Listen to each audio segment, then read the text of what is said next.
switch that real quick? What's I'll try to steady this. Oh, it's probably fine. It's probably fine. It's fine. That's my line. It's probably fine. Alright. Because then once they get up. Yeah. Do they have microphones? Yeah.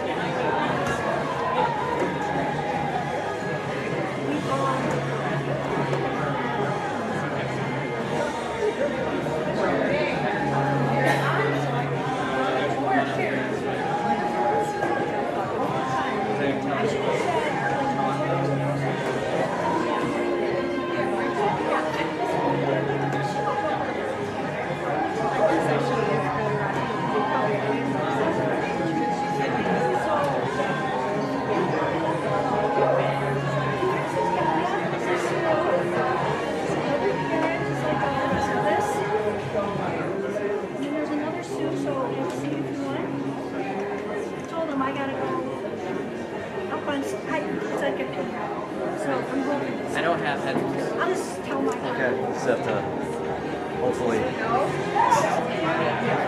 Well, oh, I have it. I can listen to it through the stream. True. Okay, yeah.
she's looking for the family. Her family. Is that switching or just that on once every time we look at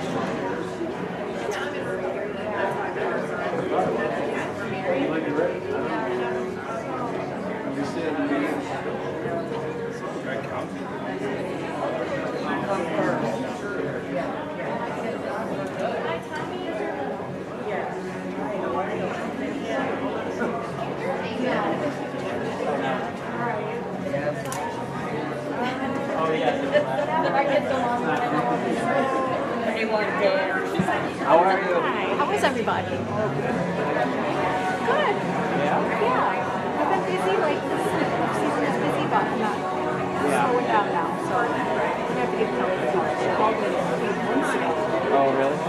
She's like working every day. So Yeah, and I saw you at the baseball game. yeah. It's a baseball game. Very good. Is she doing plays here? Yeah. Is that the Yeah, that's like the reason. okay? Yeah. Is she working?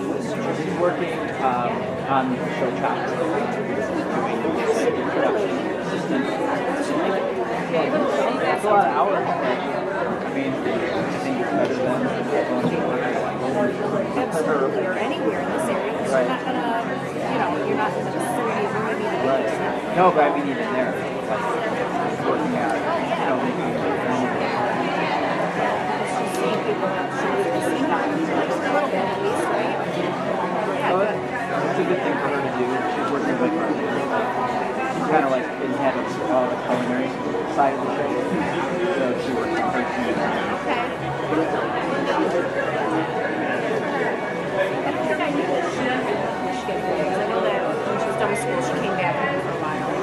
Yeah, she left in August. Okay.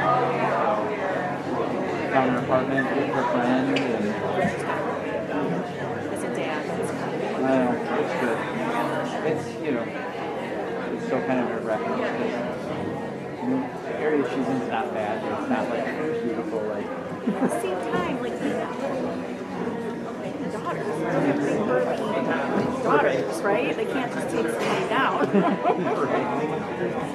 Yeah, it's a Yeah, lot you should scary. I'm definitely going good. to. Happening. Is she working? And she's like kind of working for you a little bit. And She was working, time. yeah, The with video us. thing's pathways, right? The what? The video. The intro video? Oh, I don't know what it's about.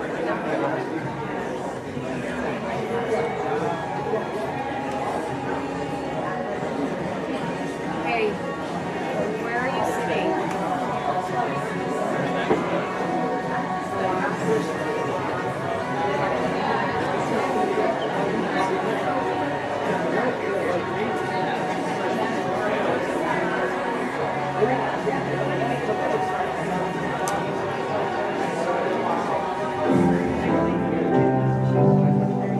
Sit down.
Welcome to the FAN Macomb Monthly Forum, our local meeting where individuals and families come together to educate and support each other while learning about substance use disorder, recovery, and related issues through guest speakers and community resources.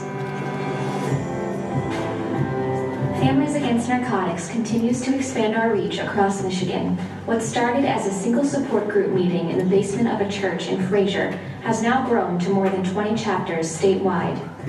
FAN offers numerous support services for people who are struggling with or are affected by addiction, and all of them are provided completely free of charge. These include Hope Not Handcuffs, which, in collaboration with law enforcement and the assistance of volunteer angels, has helped thousands get the compassionate support and help they need and deserve. The Come Back Quick Response Team Initiative, which visits people who have survived an overdose and brings help and support directly to their doorstep. And Stronger Together, a friends and family support program that can transform a life of despair to a life of hope and purpose. Our coaching programs, which include peer and family coaches and our online coaching corner sessions, help people affected by addiction navigate their way through recovery. Meanwhile, we continue to educate the public through naloxone training, which provides free naloxone kits to individuals and groups and teaches them the proper way to administer this life-saving medication that can reverse an opioid overdose. Stigma education teaches people that words do matter and that substance use disorder is a brain disease, not a moral failing. And our school outreach initiative raises awareness among students and educates them by sharing real-life stories of addiction and recovery. We're glad that you're here with us tonight. Please know that you are not alone. We care about you and believe that compassion is greater than stigma.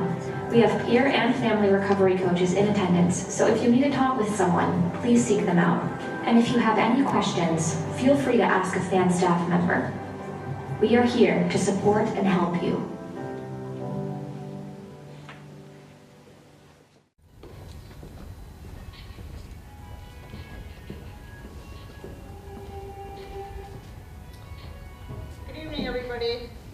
My mic. Good evening, everyone. Welcome to the Macomb County Monthly Fan Forum. You just saw a brief video on some of our programs. I'd like to get into those a little bit more in just a minute. First, I'd like everyone to know we have a resource table back there at the back of the room. There are different resources there. There's also a library where you can check out books. And we just ask that you bring it back to the next forum.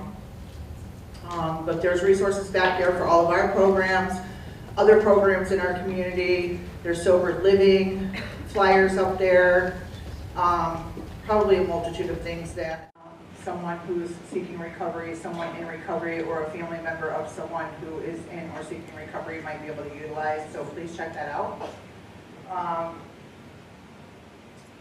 Also, I'd like to talk a little bit about our Hope Not Handcuffs program.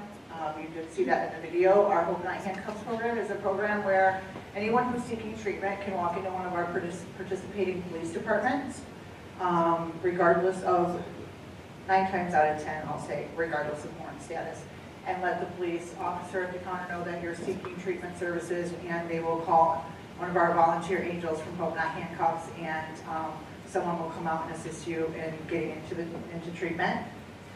We have our Stronger Together. Our Macomb Stronger Together meets every other Wednesday at the FAN office, and I think they have some Zoom too. But you can find that on our website, which is familiesagainstnarcotics.org. All of our programs are listed on there. We have our Family Recovery Coaching Program, which is to support family members of individuals who are suffering from substance use disorder and how to navigate that relationship. Do we have any family recovery coaches in attendance today? If we do, can you stand up, please?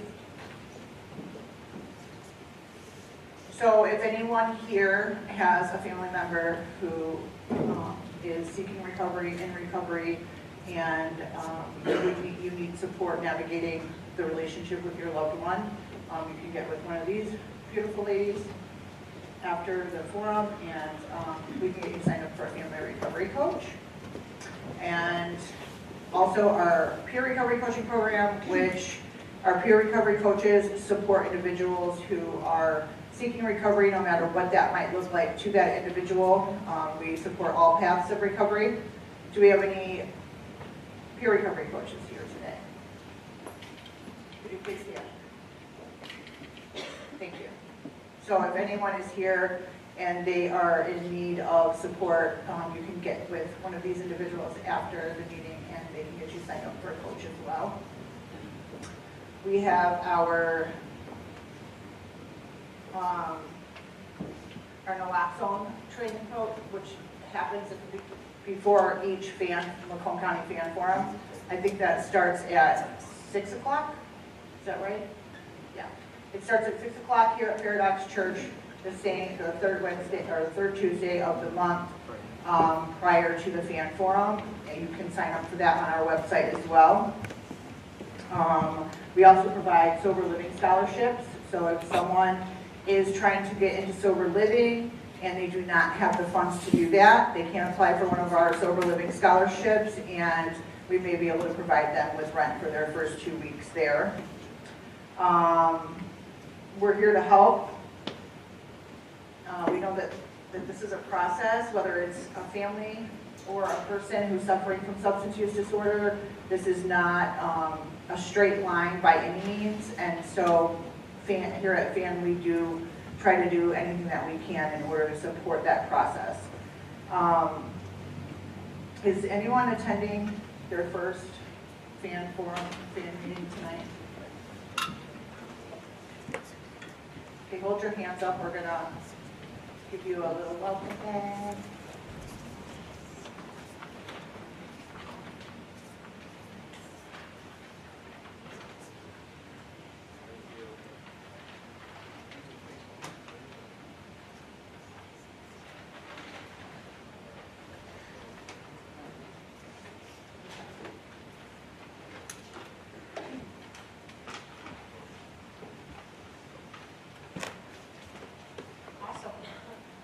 A lot of new attendees tonight. I like to see that.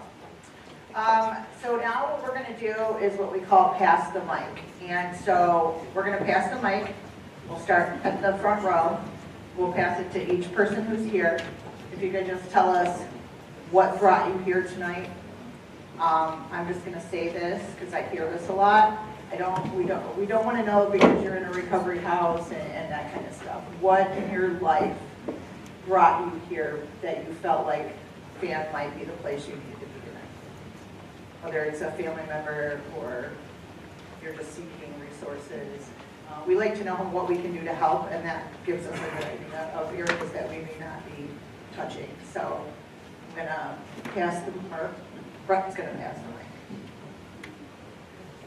Hi, my name is Brett. I'm a person in long-term recovery. I am here to expand my own recovery and to reach out to the community. Hi, I'm Emma. I work for FAN. I have been in recovery for 8 years, and I am here because I am very passionate about recovery and also about helping others navigate recovery. Hi, I'm Lisa. I'm here 7 months clean. I'm here to end my compulsive behavior and hopefully quit my old habits and habitual patterns that get in the way of me living my life the way I want to. And Megan, I'm here to find new resources for new people in recovery. I'm Amanda. I'm almost 5 months clean. I'm here to support FAN and other community resources.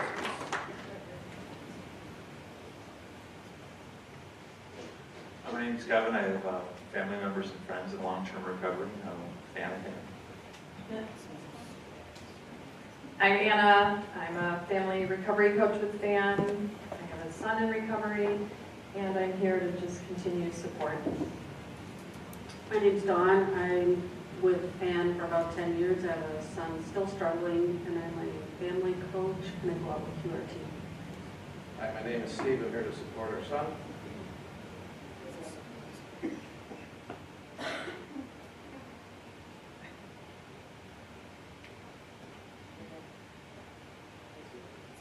I'm Dee. I'm in recovery. Donnie, I'm in recovery. I'm Ashley. I'm in recovery and looking for new resources for recovery.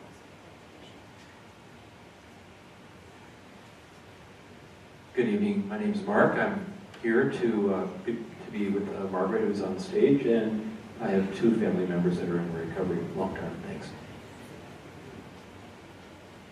Hey, I'm Pam. I am here to support Pam, and I'm in the Al-Anon program, and just lost some very dear friends and family to substance abuse, and have family and friends in recovery. So thank you. Hi, my name is Ivy. I'm here to support family in recovery. My name is Rob. I'm an alcoholic addict, and I'm here to figure out why I like to self-destruct and suffer. My name is Kim. I'm in long-term recovery. I just got 4 years clean. I'm also a recovery coach and a wellness advocate, and I'm here for myself and my son and my niece. Hi, I'm Lana, and I'm here to support FAN, and I'm here because Terry Braden was a good peer coach.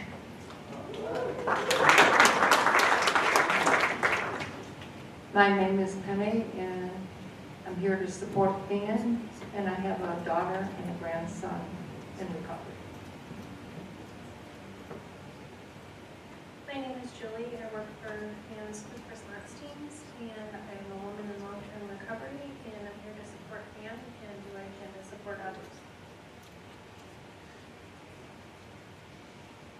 Hi, my name's Emily. I'm a person in recovery. I work in the call center at FAN, and I'm here to get more involved. Hi, my name is Ariel. I'm a woman in long-term recovery and the program coordinator for FAN's Harmless team, and I'm here to learn more about forgiveness, like how to forgive myself and others. Hi, my name is Erica. I'm also in recovery. I am here to support FAN, to help provide potential support services, and also because I love the topic of forgiveness. Hi, my name is Jessica. I'm in recovery. I'm a fairly new peer recovery coach, and I will be 28 months tomorrow. Hi, my name's Rick. I'm here to support my stepdaughter who's on stage. She's speaking. I'm in recovery, and I definitely like to support FAN more. I've used open-out handcuffs like 5 times in my life, so it's definitely saved my life. My name is Melinda. I'm an addict in recovery, and my daughter is up on stage, and she has supported me and helped me through lots of bad times, so I'm here to support her through this, and Frankie's my friend, so I'm here to support her and FAN. Hi, I'm Kim. I have been a recovery coach, family recovery coach, but tonight I'm here to support Sibel, who's speaking tonight. Hi, I'm Adriana. I am an addict in recovery. I am a little over 17 months clean. I am here to utilize all pathways and programs that are here to help me, because Lord knows I need them all. And I know now that I have to do whatever it takes to keep my clean time and to acquire more, even if it's things that I don't want to do or things that I don't really like doing. Hi, I'm Nicole. I'm an addict in recovery. I'm here to support FAN and hoping that FAN can support me also.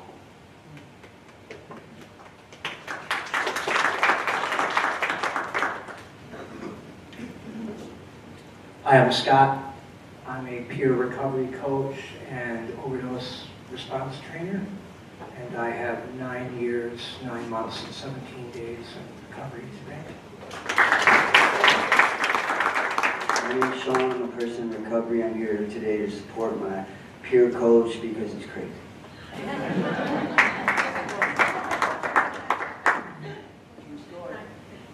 Hi, I'm Sue, and FAN and Families Against Narcotics has been a blessing to me. I'm here because my son brought me here many years ago. And, Jerry Braden is my good friend, and Margaret also many years ago. And I support them. I'm Christian, I'm a person in recovery, and I'm here to show support any way that I can. I'm Alicia, I'm a person in long-term recovery, and I'm here to show support. Hi, I'm Shanna.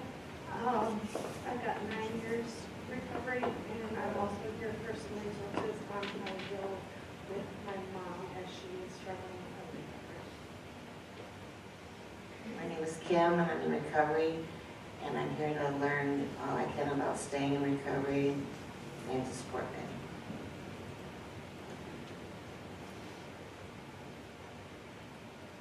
Hello, I'm Ron, and I'm in recovery, and looking for ways to stay on the path for long-term recovery. Hi, I'm Mike. I'm here to support my daughter who's in recovery. I'm Lisa. I'm in recovery, and I'm here to meet new people and learn more resources to stay sober.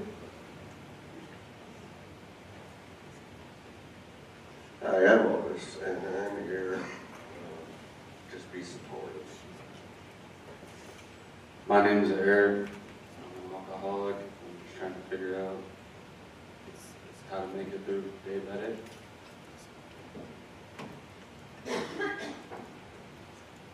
Hi, my name is Michelle. I'm in recovery, and I want to thank FAN for all the resources and support that I've utilized myself in the past.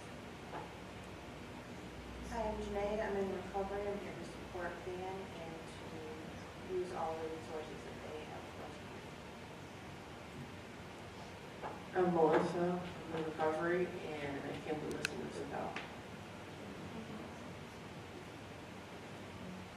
Hi, I'm Hannah. I'm a person in recovery, and I'm here to support myself and the community and FAN. Hi, I'm Nicole. I'm in recovery. I'm here to support FAN. My name is Alan Bari. I'm the Director of Human Resources at FAN. My leadership style is I lead through love. I'm empathetic.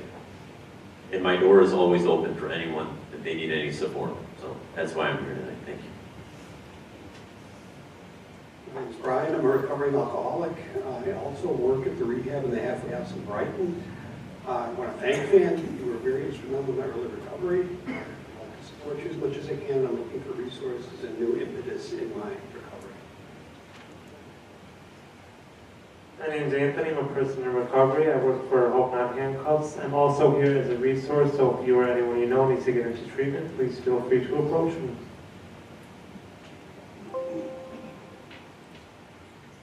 Hi, I'm Trina. I'm in recovery, and I need help. And I'm here to learn and to get as much resource and knowledge as possible because it's not a very heavy road out there. And I'm tired.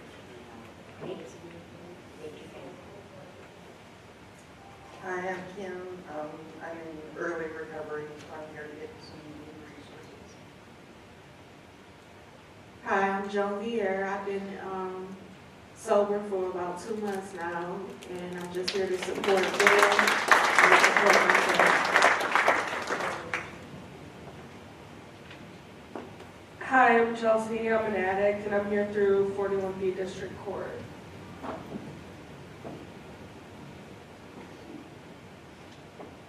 Well, my name is Josh. I'm in recovery. Hi, my name is Melissa. I work for Families Against Narcotics, and I'm here to learn more about the recovery and how to support people in recovery. Hi, my name is Trevor. I'm here to support and learn as much as I can.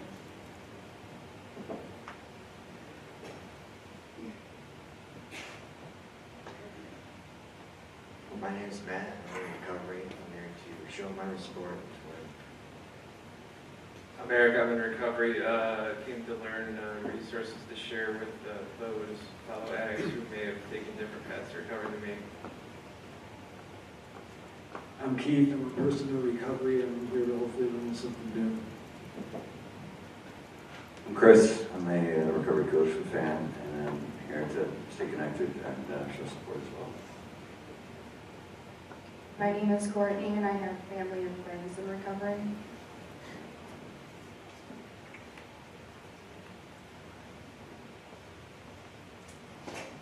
Ben, and I'm here to support my son in his recovery.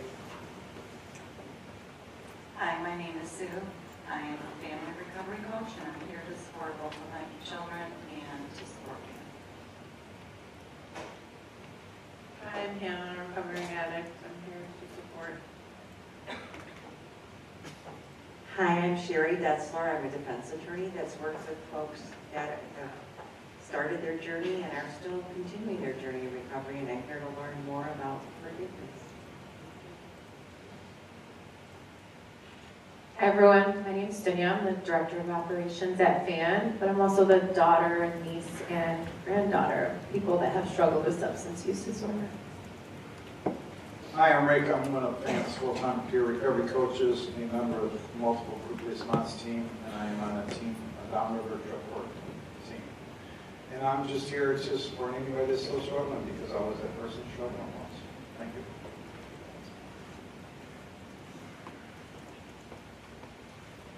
Hi everyone, I'm Chelsea. I'm a coordinator for the Harmless team, and I'm here to learn more about forgiveness on the difficult things to forgive. Hi everyone, my name is Frankie. I am a woman in long-term recovery. I'm the peer recovery coach supervisor for Families Against Narcotics, and I have loved this organization since I was introduced to it in 2016.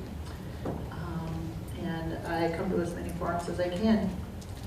Now I would like to introduce our forum tonight. Our forum tonight is on forgiveness. We have 4 beautiful people up here who are each going to give their perspective and story on how forgiveness has impacted their lives and the things that they had to go through, and learn how to forgive people that they loved. So first I'm going to introduce Terry Braden.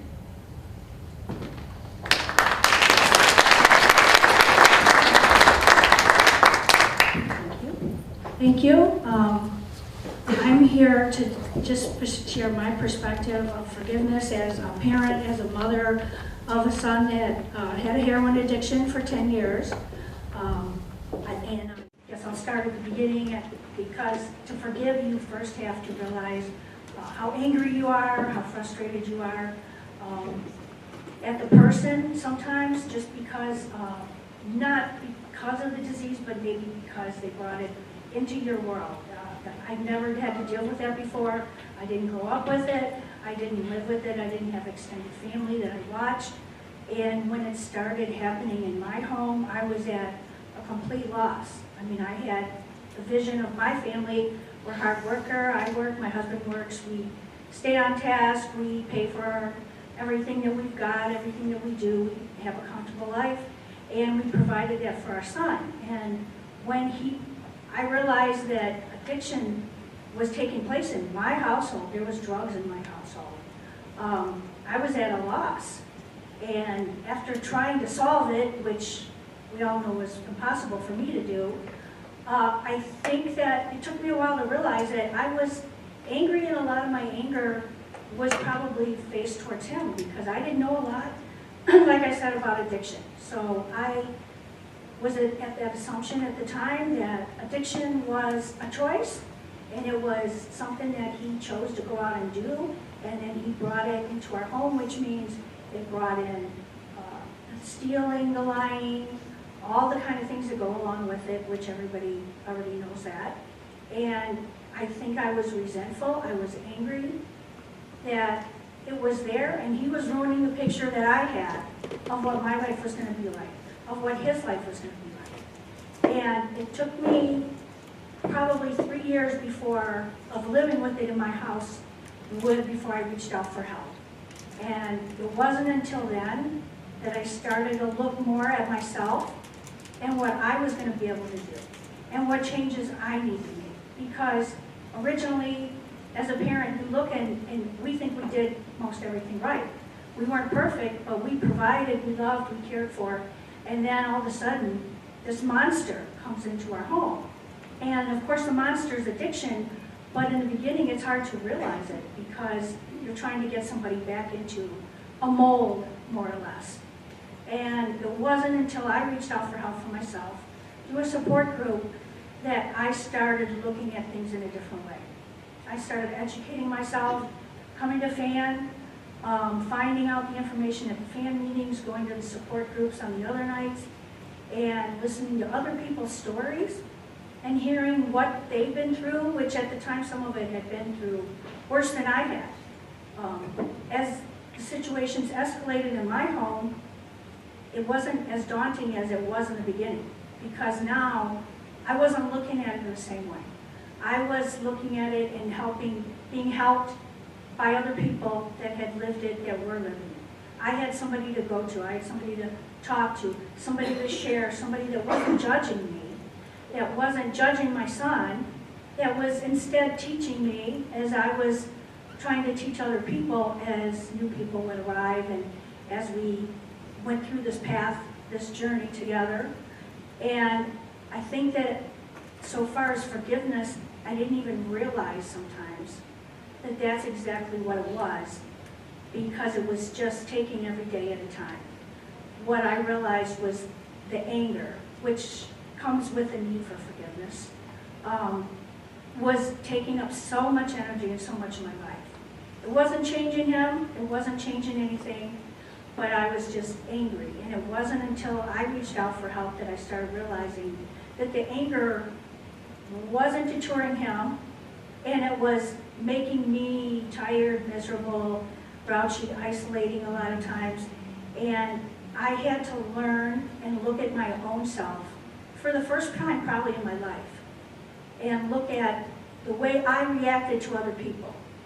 Mine was always the idea that you do your best, you help other people, you do the right things, and people are going to do that back to you. Well, that's not always the way it was happening.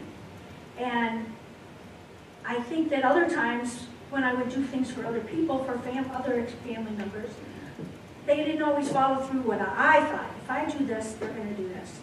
Well, they didn't. But this time it was different. It wasn't an extended family, it was my son. If I give him money, if I show him this, if I go ahead and give him the car, and it wasn't working. And instead of analyzing him and trying to change him, I had to realize that I was the one making my life miserable. His life was his life. He was of adult age. I had to step back from making his decisions and even thinking that I could. And I had to start focusing on myself to the point to where I put more thought into things whenever he would ask, can I have money, can I have a ride, whatever the situation was. And I had to think about it instead of just responding yes, expecting that it was going to turn out for the best, and then when it didn't, I was just angry. And I started looking at it to the fact that if I'm going to say yes, it might not turn out the way I want, but I can't blame him because it's my choice, it's my decision. He's not holding a gun to my head, he's not, standing there ready to, with a knife or ready to attack me or anything. This is my choice. To blame him for my choice doesn't make any sense. And I'm not even having any substance problems to affect my thinking, so why am I taking the decisions that I'm making and putting the blame on him because he's not responding the way I want? And I had to take that, and it made me step back to where the anger started dissipating. I wasn't as angry. Did I get frustrated? I did get frustrated. But it started opening up more of an opportunity for us to communicate, because when I chose to forgive him, which at the time I don't even know that I realized that that's what it was. But when I chose to do that, I was less judgmental. I was less critical. I was less likely to try to tell him my opinion without being asked. And the whole time I'm continuing to go to support groups, continuing to learn. In my life, even though a lot of times his life was taking turns for the worse, my life was becoming more steady and more peaceful. I wasn't as angry. I could let go of the frustration quicker. Whenever things didn't turn out right, whenever things did happen, whenever there was another misstep, I had learned to step back. I didn't question him, I didn't criticize him, and that opened the doors to communication more than ever before. I could share my perspective of addiction as a parent, And I could listen to him when he shared some of his ideas and some of his reality as somebody either in addiction at that time or in sober living. And so I realized that it healed me, and to me forgiveness means freedom, because it opened up a life that I could make for myself that wasn't based on everything that he did or didn't do. And that gave him more of a freedom to be able to communicate, to be able to feel loved, because he was loved the whole time. But I'm not sure with the anger, the frustration, the judgment, that he realized that, especially in the state of mind that was altered at the time. And so I think that it opened the door for communication. It saved my life. After several years, he did have a heroin overdose in 2017, and he passed away. And I was more grateful and thankful that I had learned how to communicate, that at that point we had had a good relationship, open communication. There was boundaries in the relationship, but he respected those boundaries. And I learned to respect the fact that he had a hard time controlling a disease that was fighting his brain probably every day, whether he was sober or not. And I think that it made me a more understanding person, to look at people and be able to see that I don't know everything about them. I don't know what they're going through. I can't see behind their eyes. I can't see what they're feeling and what they're thinking, a lot of times about themselves. And one of the biggest things that I think I realized in forgiving was that I wasn't just it just didn't open the door to communicate, but it gave me the thought process that because the addiction would be on and off, I wasn't going to set him up to fail or to have to be forgiven, which meant I was going to keep up boundaries, which meant we were always in touch. We always talked. He could come to the house even though he didn't live there. And I wasn't going to set him up by giving him that money, by buying him too many things, by paying for things, by trying to take back responsibilities just because the communication was better. I was still going to make sure I wasn't going to leave a wallet out. I wasn't going to leave keys out. I wasn't going to leave a purse out. Because to me, that was going to be setting him up for the opportunity to fail. And then I was going to have to try to forgive him once again. And so I think that for me, forgiveness as a parent made me realize that I had to keep myself focused on what was the best way to be his parent and not just a parent. And that way he could feel the freedom. I mean, and it was so much so that if he came over and I went in the other room and I forgot my purse was in the kitchen or something, he would bring it to me. So he knew that he wasn't going to want to be tempted. He wasn't going to want me to think that, oh no, my purse was in there. Did he take something? Let me check it out. There was that much that we were both conscious, I think, of the boundaries that we had. And the greatest thing was being able to make sure that that happened before he was gone, because I think of the regrets that I would have had if our relationship was still had the anger and the feeling of unforgiveness. Even if I thought I was forgiving him, I'm not sure he would have thought that. I'm not sure he thought that in the beginning when there was all the anger and the fighting and the tears and everything that goes along with it. So I think it makes it easier to face every day, knowing that if I don't make those decisions with everybody in my life, that at some point he could be gone and I'm going to be the one living with the regret. And forgiveness, that's why to me, forgiveness is freedom. It was freedom for me. It was freedom to have a relationship with him. It was freedom from guilt, and now that he's gone. And I just am thankful for everybody at FAN and at the time it was Families Anonymous that I attended, and everybody that I met along the way, because walking this journey with other people sure makes it a lot easier.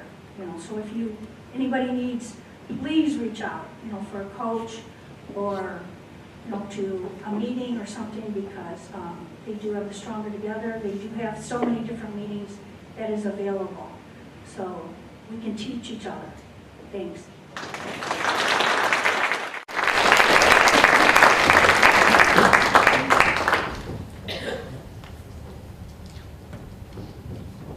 Thank you, Terry. Also, I do want to mention that Terry does run a grief support group. So if there's anyone here who has lost a loved one, it's specific to opiate overdose death. Did you say that word? But it is specific to that. So if you have lost anyone, you can also get with Terry. She is a family recovery coach, as well as she runs a grief support group. Our next speaker is Lisa Pasca.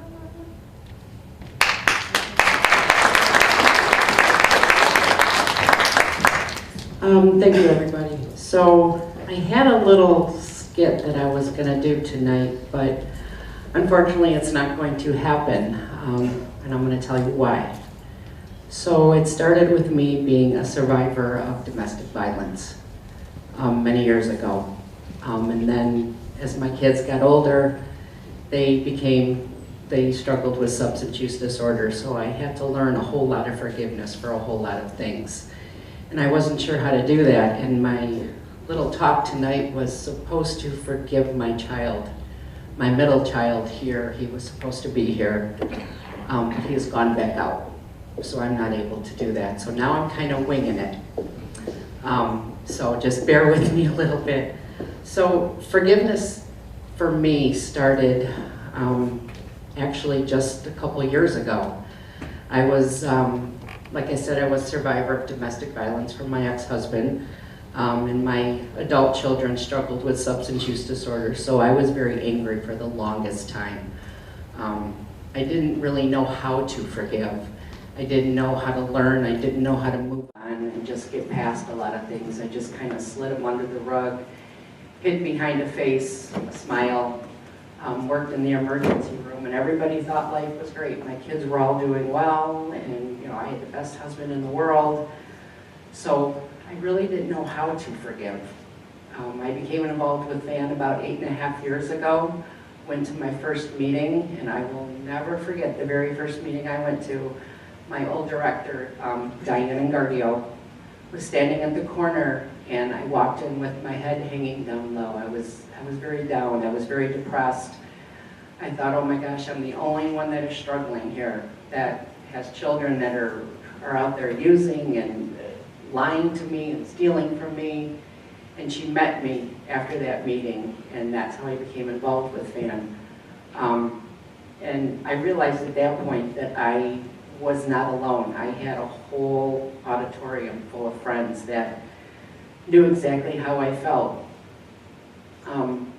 My first day that I actually forgave my oldest child, and he is 32 and has 5.5 years clean from opiates.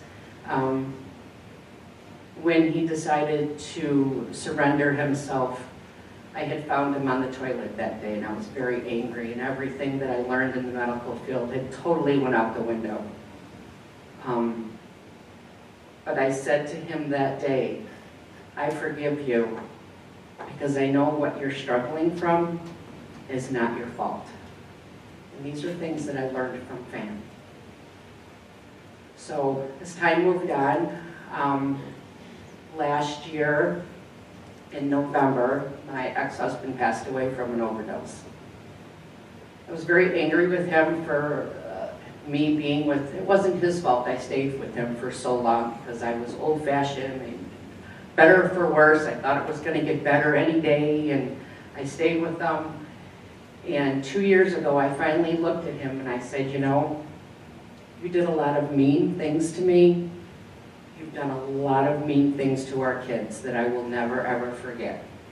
But in order for me to move on, I need to forgive you. And he didn't believe me. He thought I was lying. And I said, look, I'm here. I helped him get into treatment multiple times. He would call me in the middle of the night. Mind you, I'm remarried, and my ex is still calling me at 2 in the morning wanting to talk. But I did not shut my phone off because I knew that he was sick and I had forgiven him. So a year ago, this next month in November, he passed away of an overdose. And because I had forgiven him, he was abandoned by his whole entire family. Nobody wanted to do nothing with him. My 2 children didn't want nothing to do with him except for my Jesse, my middle guy. And because I had forgiven him, I took a very big leap of faith, and I took care of his funeral. Because I had forgiven him, I had necklaces made for his kids with his ashes. I released his body to the, from the morgue to the crematorium, planned the service, made mass cards up, even mailed them to his family. They didn't want nothing to do with them because I forgave him. Without having to do that, without not being able to do that, I knew that I could not move on with my life and truly accept the person that I was and forgive him. So now we talk about my son, Jesse. He's been struggling for about 4 or 5 years now, back and forth multiple times into treatment centers. And has said a lot of mean things to me. Kind of picked up where his dad left off. So when I was asked to talk about forgiveness by my coworkers, I said, I'm not sure I can do this right now because I didn't forgive him. I was angry. I'm still very angry. But I decided last week that I was going to have him come up here and tell him that I forgave him because I know it's not him. It's this disease. But unfortunately, he's not here. But I'm putting it out there in the universe that I do forgive him. And I'm his mom, and I'll always be there for him. But I can't save him. So I'm setting boundaries. Leading the Stronger Together group is kind of good for me because I'm learning to work the program myself. And so my oldest son always tells me, Mom, you got to practice what you preach. You're telling all these parents these things that they're supposed to be doing, but you need to do it. So I'm doing it. I'm setting boundaries. He called me on my way home tonight, and unfortunately I did not answer the phone because I knew what the conversation was going to be. And he tries to pull on my heartstrings by saying 2 words to me, and those 2 words is, I'm hungry. And those are 2 words I don't like to hear from anybody. It doesn't even have to be my kids. It's like anybody says that. When I spoke to him the last time, and he told me he was hungry, and I said, well, I can send you a bucket of chicken to the sober house. Oh, I'm not there right now. I'm not going back till later. I said, well, where are you? I'll send you the address, and then you can just send me a bucket of chicken. I said, okay. So he sent me the address, and I Googled it, and it was in front of a liquor store. So I called him, and I said, Jesse, I'm not sending you a bucket of chicken to a liquor store. Why don't you let me know when you get back to your transitional house? And he said, no, I'm just kicking it with some friends, I'm going back tonight, we're just hungry. I said, well, I'm not feeding your friends. Just let me know when you get back to the house. Come on now. So it went back and forth. I hung up, and again, I got angry, yelled at him, hung up the phone, called me back, he's texting me, I'm texting him, and this went back and forth for like 20, 25 minutes. And I know we're not supposed to do this. We're not supposed to engage in anything negative like this, because we have to remember they're struggling with this disease. And I knew that wasn't my son on the opposite end of that phone.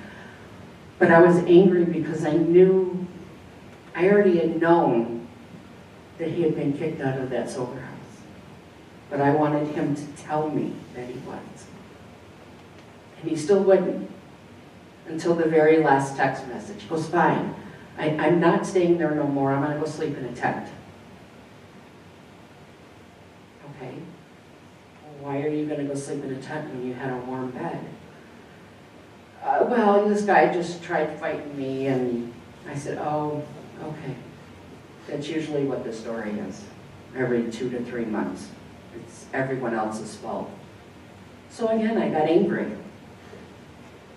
I hung up the phone and I looked at my husband now and I said, I need to text him. And he says, why? You're just getting yourself all upset. And I said, I need to tell him that I forgive him. He said, nope, I wouldn't do that. So him and I kind of went back and forth. And so finally I texted him, and I didn't say I forgave him. I just said, Jesse, I wish I could help you, but I can't help you. But I do love you. I love you immensely. And I have so many people out here that are praying for you. And most of the people even that I work with, they all know. Just today, 2 of my coworkers prayed with me about Jesse. But I forgive him.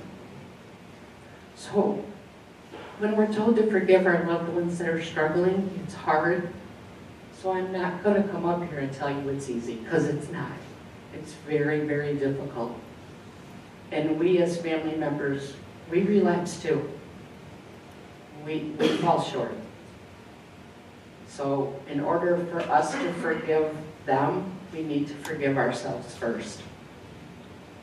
And if we can't do that, then we can't give them forgiveness. So I'm just going to end with a little quote that I found today. And it says, forgiveness is a strange thing. It can sometimes be easy to forgive our enemies and our friends, but it's most hardest of all to forgive people we love. That's by Fred Rogers. And I just want to put it out there. I do forgive my son and my ex-husband. Thank you.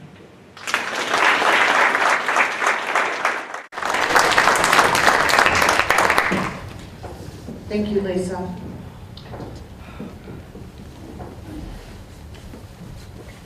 Who wants to go? Margaret?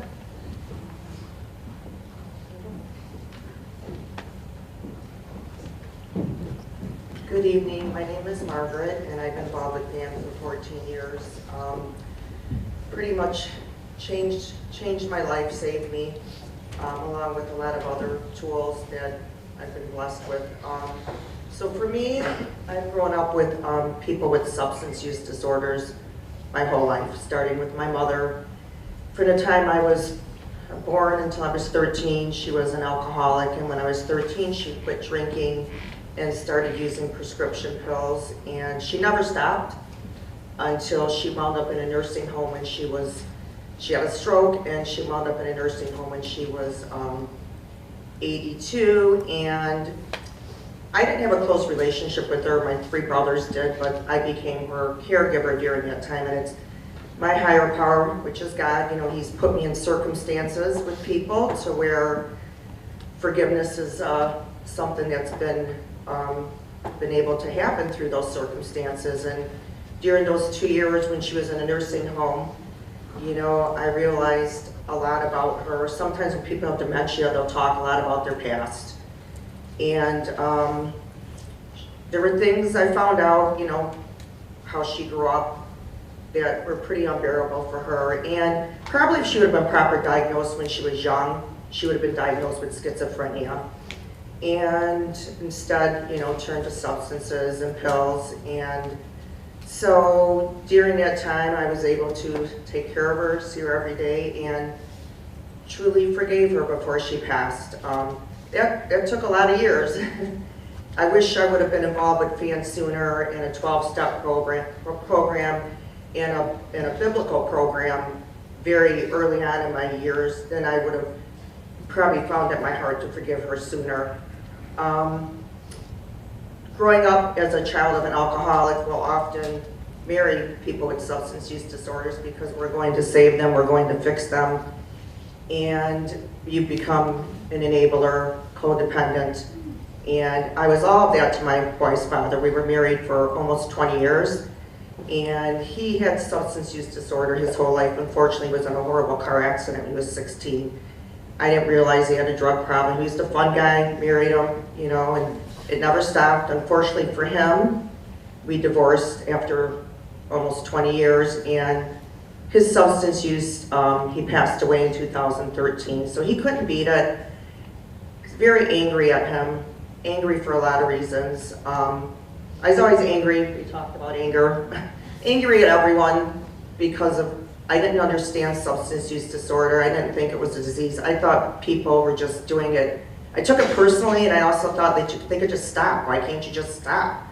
So at the time we divorced, I was really angry with him. He really didn't have much to do with us during the years we were apart until he passed. With my older son, there was some ugliness that went on. I won't get into it all, but you know, I found out at the age of 19, my oldest son, because addiction is a family disease, and unfortunately he got the roll of the dice. After a hockey injury, he got addicted to opiates, which turned into a heroin addiction for 7 years, and it's when I met some of the people in the back of the room there and FAN, and we started a Families Anonymous meeting, and I started working a 12-step program angrily. You know, I would just go through the steps, and I was really upset, angry at my son too, you know, and I thought he could just stop until his second rehab, Sacred Heart. I remember one of the therapists, I went into the room and he had relapsed shortly after his first rehab, and I don't know why I went in the room with them, because I think I thought I could still control it, and I said, you know, why can't he just stop it? I don't understand why he's doing this on purpose. And she just looked at me and she says, it's not like a light switch. She said, something kind of odd to me. She had been recovering for 20 years from heroin, and his therapist said, you're an earth person. You're never going to understand this and wrap your brain around it. And I'll just never forget her saying that. And I decided, you know what? I better learn everything I can possibly learn about this disease. This is my son. And fortunately through FAN and all the meetings, and we had so many people come in from like Brighton Hospital and talk, and educators. I learned, I read every book, joined every support group. And fortunately for me, my son, he's been sober for 9 years, but it was a long road. And then, you know, things got calm in my life in 2019. My son was doing well. It had been some years since my ex-husband had passed, and I started to forgive him more, working on it. My mom had passed, but something was missing. I wasn't happy with myself or my life, and I decided to start seeing a therapist. And then my higher power, which is God, put a very special program in front of me. Even though I worked a 12-step program for Families Anonymous, we worked a biblical program with the 12-step program. It was called Regeneration. It was a 2-year-long program. My friend Anna and I did that together. And you had to journal every day. And I know journaling is so good for you. And you would journal every day, and then at the end of the week, you would meet with your group, and then you would talk about the step, and you would talk about the biblical verse. And then you got to the part where you had to work on forgiveness and resentments, and that took months. And here you are writing this down, and you're meeting with other women, and you're sharing things you've never shared with anyone before, and sometimes you're afraid to say something, but once you say it, someone else says, it happened to me too. And then you start crying, and there's healing. So, you know, for me, I couldn't have done it. And it's not an easy process. Forgiveness, I feel like I'm constantly still working on it, and, you know, praying to my higher power to help me with it. But I've been blessed, again, with FAN and all these tools and all these wonderful people that, you know, have been put in my life. So it's a constant thing. And lastly, I think the person I had to forgive the most was myself. You know, I used to like to blame myself and beat myself up a lot. And, you know, I just kind of felt good sometimes. And I would have friends say, why are you blaming yourself? And why are you doing this again? And even when things were good. And, you know, finally, our former pastor at my church, he had talked one day on a Sunday and said, you know, you've asked God for forgiveness, He's already forgiven you. Why can't you forgive yourself? And if you're not forgiving yourself, and He's already forgiven you, you're putting yourself almost higher than Him. You know, and I don't know, they just kind of resonated with me. I'm like, well, I don't want Him mad at me, you know, so. Anyway, it's an ongoing process, and I think when you forgive someone, when you can really, truly, truly forgive someone, it's very healing. And if you get a minute, you know, right after Brett asked me to speak here, again, my higher power will put things in my. The next day I read this short story. I listened to it on audio. It's called Her Dog by Tobias Wolff.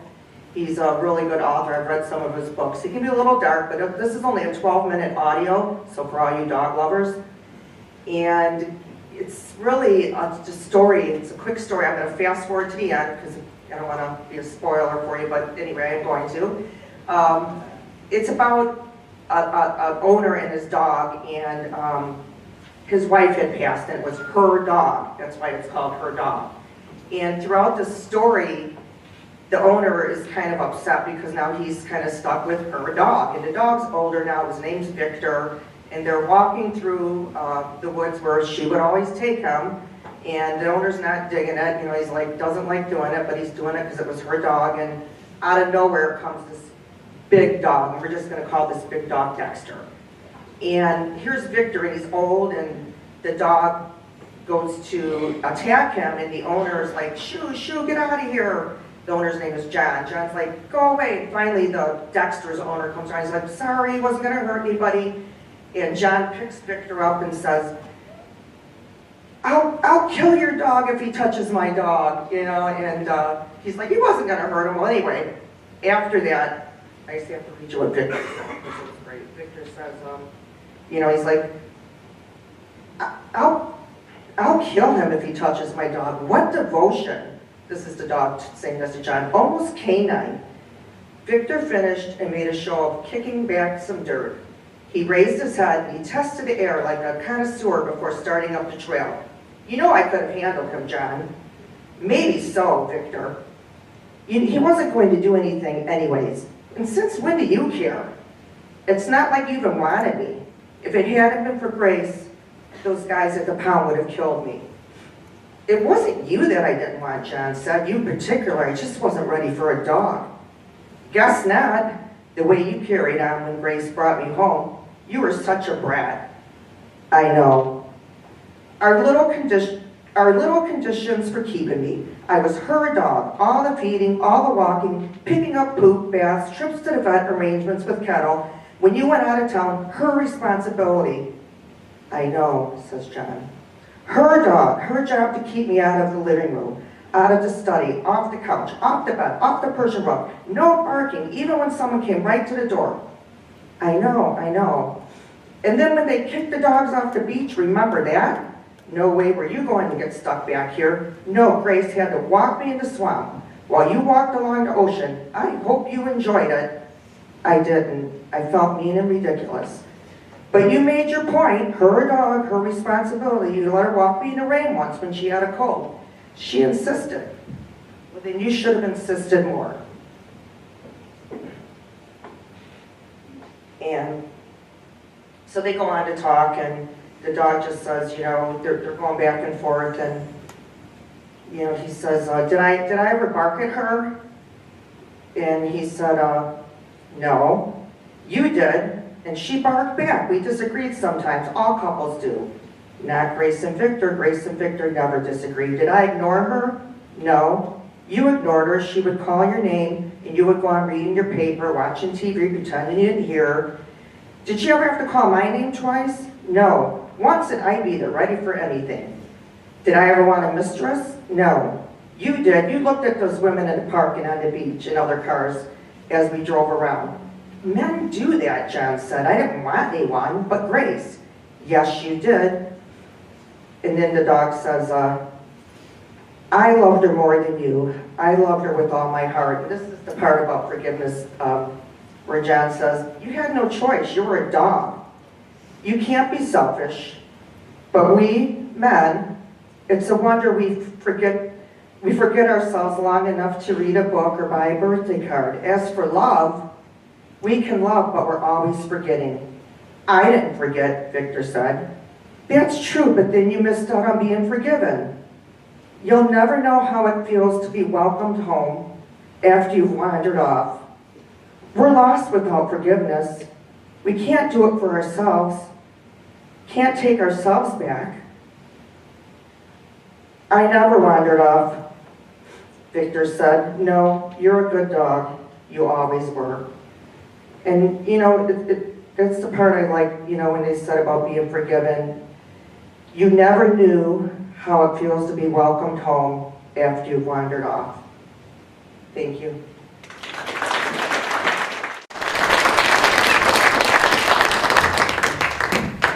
Thank you, Margaret. Our final speaker is Belle.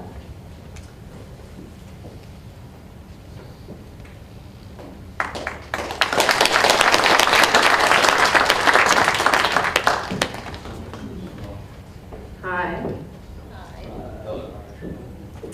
Now to pull it up on Google. Just kidding, I'm walking out. So I'm gonna do this off the top of my head. So I am speaking on the behalf of forgiving my mother. If my voice shakes a lot, I don't like public speaking. This is also my first time talking to probably around 20 plus people, so I've only been able to do phone call conferences and no one sees my face. So, where do I begin? So my mother started using when I was a child, probably around the age of 7 or 8, I don't remember. And when you're a child, you don't really understand what your parent is doing. So forgiving your parent is very easy because you just want to spend time with them and you just want them back in the picture. So when I was a kid, I didn't understand nor knew the depth of what was going on. My family very much hid everything from me. So it was more like a reunion when my mom came home. Like she would be gone for a year or so and then she'd be home and everything was fine. So the last 2 times that I've been through a relapse with my mother was at 14 and then most recently between the ages of 20 and 21. I am 23 now. So the most recent one was the most traumatic one, and this is the one that I'll probably talk about the most, and my mom's already crying. Cool. You can laugh, it's fine. So, how I was able to forgive her was very challenging for me because being an adult in this situation, you see everything, you're not shadowed from it, you're not hidden from it. So I witnessed everything firsthand, and also I'm really nosy. So my mother and I shared locations on Find My Friends, and one day I was tipped off by a family member that things had gone wrong, and I felt responsible because it was happening right under my nose because I lived with her. So I was in the same household as her while she was partaking in these things right above me, and I had no idea. So I was watching her on Find My Friends, and she was at an unknown location to probably some people already know, but and I had a major meltdown at work, let alone at work, and I called an intervention. I called you, and I called many other people, and we ransacked my mother's home, and it did not go well. She threatened to kill herself in front of the whole neighborhood. Yeah, it was funny. Not really, but it's fine. We can laugh about it now. So being an adult and going through the motions of my parent using it was very hard because I was at a, I don't know what the word to call this. Like I was at the will of her hand because I made money, so she could use me for money. Like, hey, I don't have any food. I also have a soft spot for the animals that we shared. So she would be like, the dogs need food, the cats need food. They need this, they need that. Like we're starving. But really, it was, you know, just to feed the other part of her addiction. So for an entire year, it was back and forth, screaming, fighting, taking away things, cutting contact, and finally, she was arrested, and I was so happy. I literally was like, I don't believe in God, no offense to anybody here. And I was like, thank God that she got arrested, am I right? Like, I wanted her to go to jail. I wanted her to lose her home. That's how much hate I had. I don't know if she's ever heard this either, but I had so much hate in my heart and anger and resentment that I wanted the worst for her. I got her fired from her job. I wanted her to lose her home. I wanted her to lose everything because I was like, what you did to me, you deserve to feel the same way. So she got arrested, and she was like, I'm gonna fix this, I'm gonna go to treatment. And she went to treatment, but it didn't last long, and I kind of knew that was gonna happen. I don't know where you went. Was it Sacred Heart or the other one? That one. Yeah, cool. We're referencing. So she had gotten arrested and had to go to treatment again, and I wrote her judge a letter, and I told her that she was never going to get clean. I wanted her to go to prison. I was full of hate, people. I hated her so much, but at the same time, I loved her, and I thought I was doing what I needed to do to make her get better, and I wanted her to suffer the consequences of her actions. And a little birdie was like, oh, well, this is like the 5th felony, or though. How many you have at a time? Yeah, 4. It'll be a higher sentencing or whatever they do nowadays. So I wrote that judge a letter, and I was like, I want my mom to go to prison. Like, I want her to pay time. I want her to understand what she did to me. And somehow, some way, she convinced this judge to have her go to treatment instead of doing some time. And although that was not the outcome I wanted in that moment, that was probably the outcome that was needed. And through the entire last year, we rebuilt our relationship. And during the time that she was using, Kim was my family recovery coach, and she was able to talk to me through processes during her active addiction and then recovering addiction. So I was able to set boundaries with myself and my mother, and we limited our contact with each other. We limited, I limited how much I shared with her because I wasn't ready to share more than I was ready, because I didn't want her to be fully back in my life. So I thought the limited amount that I shared, the less I would be hurt in case things go wrong. And if you are somebody who has a parent or a friend that struggles with substance abuse or addiction, things can happen at the switch, like I'll flick the switch or flick the wrist, whatever. And you never know, so you're always on edge.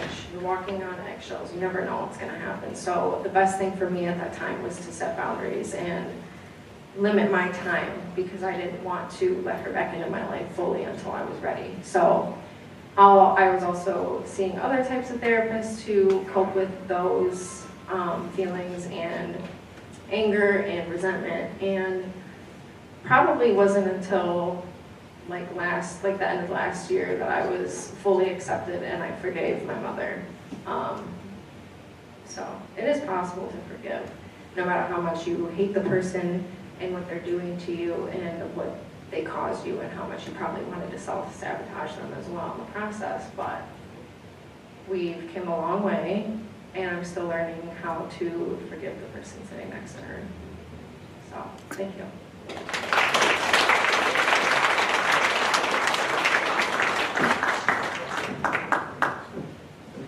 Well, I would like to thank all of the women who spoke on our panel tonight. Different perspectives, different relationships. I'm fortunate enough to know all of these women up here, some more personally than others.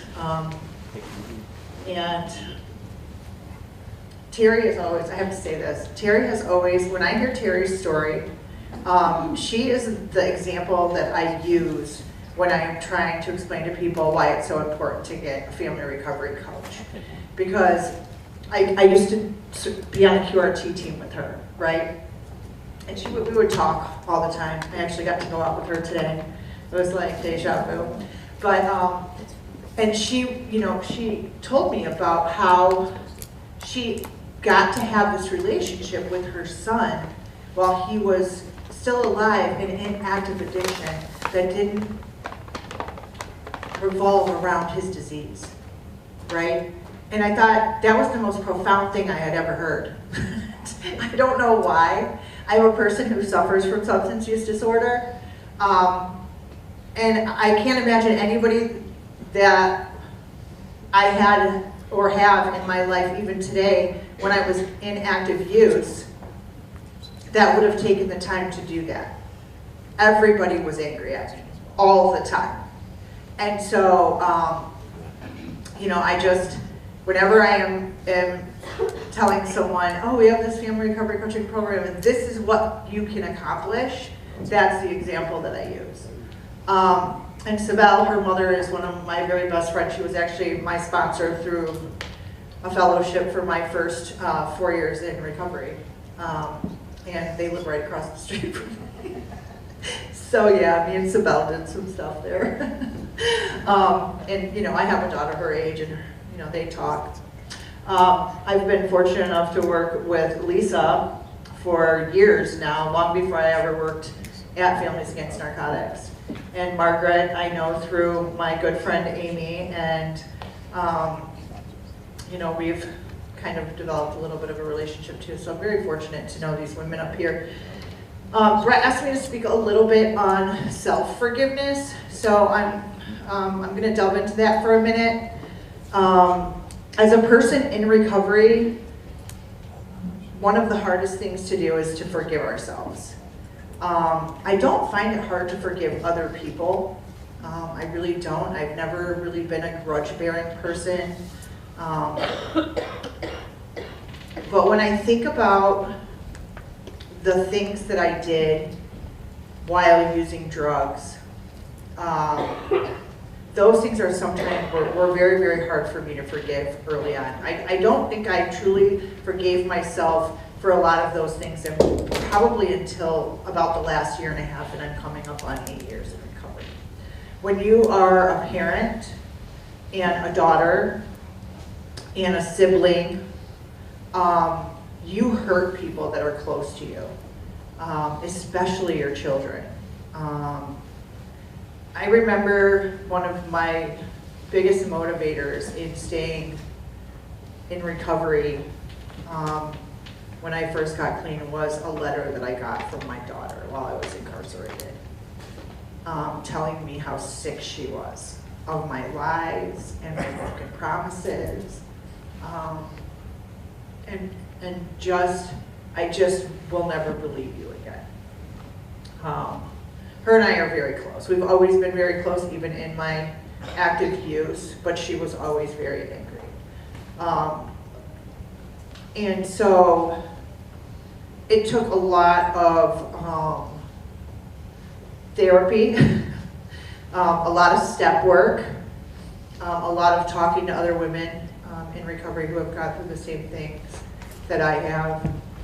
And, you know, being the child of an addict and then repeating that same thing, knowing how it feels, makes it even harder to forgive yourself, right? Because growing up, I was never going to be that kind of mother.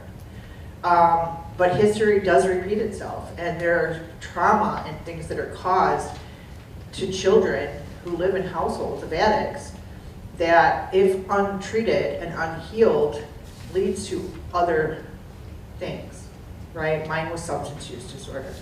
So, but I can tell you that my recovery, it just accelerated once I forgave myself. When I was able to really look at myself and accept the things that I had done, accept that it was my disease and not who I am at the core, and understand that my disease does not make me a horrible person, it just makes me do horrible things when I choose to pick up, right? Because today I have a choice whether I use or not, because I don't have this disease running rampant in my head, and I have something that I use pretty much daily to counteract it.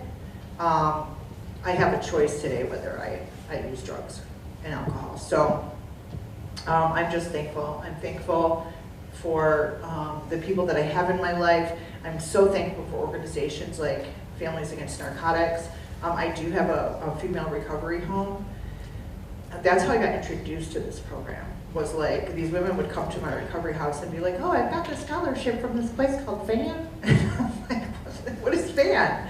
You know? And so I started attending their meetings and I thought, wow, this is awesome, right? And that's kind of how I got involved. It was before they even had the peer coaching program. That's how I got involved with Lisa, and I used to do angel stuff, you know. So anyway, the more you know about this organization, the more you will love it, I promise you. And we are always, I want to say, always looking for volunteers. If there's anyone here today in the audience who is looking for a way to give back, one of our most needed things is volunteer angels. And they work with our Hope Not Handcuffs program.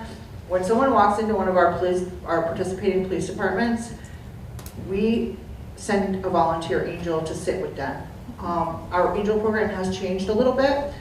Our angels used to fill out the paperwork and send that over to where the community mental health, which is who we call to get people into treatment. They don't have to do that anymore. They just need to sit there with that individual. We now have a call center. You guys would call the call center and they would handle all of that. We just need people to come out and sit with the individuals and support them while they go through the process of getting into treatment. So if anyone is interested, you can go on our website. I think we have volunteer forms here. You can talk to Lisa. She's been with Hope Not Handcuffed since it started. She launched that program. So thank everybody for coming out. And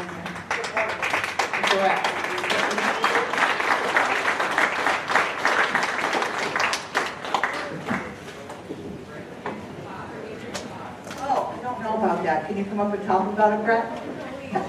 Hold on one second, you guys. All right, we gave you guys some cards when you first came in, and it had a little description about what to do on it. If you have a second to fill those out. Pretty much, it's just listing a situation or a person or an institution or something that you've had a really hard time forgiving. And maybe even listing that roadblock that kept you from forgiving. And if you had time to fill that out, we have a forgiveness box up here. If you want to take a second here and come on up and put that in the box. If you don't have a pen, we have pens in the back right there. We can walk around and hand them to you. And it's just a way of letting things go and being able to move on with your life a little bit. So.